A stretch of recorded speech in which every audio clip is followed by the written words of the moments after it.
যে সবজিগুলো দেখতে পাচ্ছেন মিষ্টি কুমড়া, ধুন্দুল আর চিংড়ি, এই ৩টা দিয়ে আমি খুব সুন্দর একটা গরমের সবজি রান্না করব। খুব বেশি মশলাদার থাকবে না, আবার খুব কম মশলাও থাকবে না, মিডিয়াম মশলায় আমি এই সবজিটা রান্না করব। প্রথমে তেলে পেঁয়াজ ভেজে নিয়ে আমি এখানে অল্প একটু আদা রসুন বাটা দিয়েছি।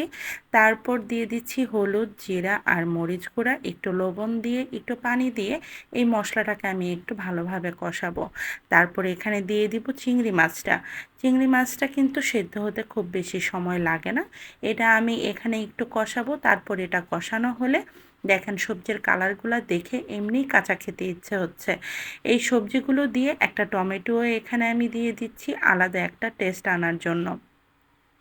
৩টাকে খুব ভালোভাবে কষাবো। আপনারা কিন্তু যদি এই সবজিটা রান্না করেন তাহলে কিন্তু কখনোই এখানে পানি ব্যবহার করবেন না। আমি পানি দেইনি, কারণ ধুন্দুল থেকে অনেক পানি আসে আর কোনো পানি দিতে হয় না। আমি যেমন একটু গ্রেভি গ্রেভি রাখতে চেয়েছি, আমি ঠিক সেরকমই রাখতে পেরেছিলাম। দেখেন আমার সুন্দর একটা গ্রেভি গ্রেভি সবজি হয়ে গেল।